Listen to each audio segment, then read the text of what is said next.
ওই কোম্পানির পিআরও হতে পারি না, আমরা ওই কোম্পানির পিআরও হতে পারি না।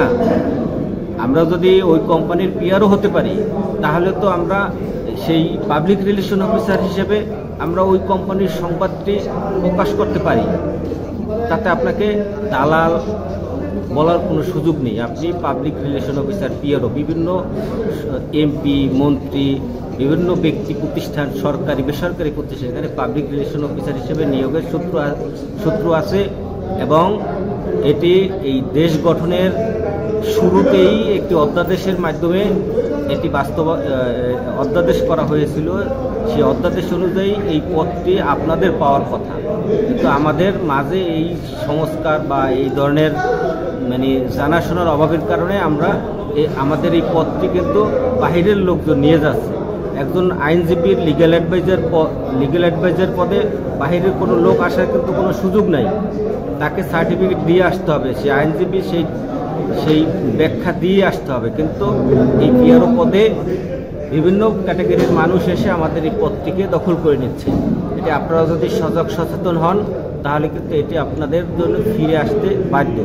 যাই হোক, মূল জায়গা সেটা হচ্ছে এই স্বাধীনতার এই 53 বছর।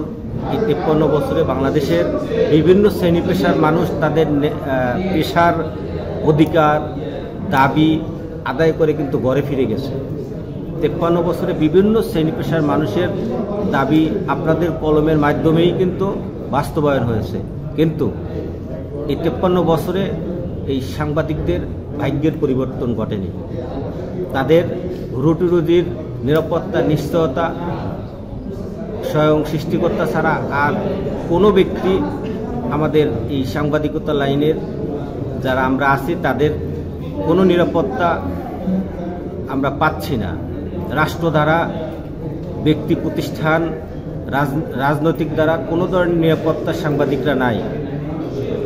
সম্প্রতি চলমান আন্দোলনকে ইস্যু করে বিভিন্ন রাজনৈতিক দল, বিভিন্ন গোষ্ঠী দ্বারা আমাদের সারা দেশে 5 জন সাংবাদিক নিহত হয়েছে, 2 শতাধিক সাংবাদিক আহত হয়েছে, সাংবাদিকদের বাড়িঘরে হামলা করা হয়েছে, লুটপাট করা হয়েছে, অগ্নিসংযোগ করা হয়েছে, মামলার শিকার হয়েছে বহু সাংবাদিক।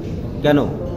সাংবাদিকরা রাষ্ট্রের পক্ষ হয়ে সমাজের প্রয়োজনে, রাষ্ট্রের প্রয়োজনে সাংবাদিকরা তাদের পেশাগত দায়িত্ব পালন করতে গিয়ে কেন মামলার শিকার হবে, কেন হামলার শিকার হবেন, কেন নির্যাতনের শিকার হবেন, কেন তার বাড়িঘরে অগ্নিসংযোগের ঘটনা ঘটবে?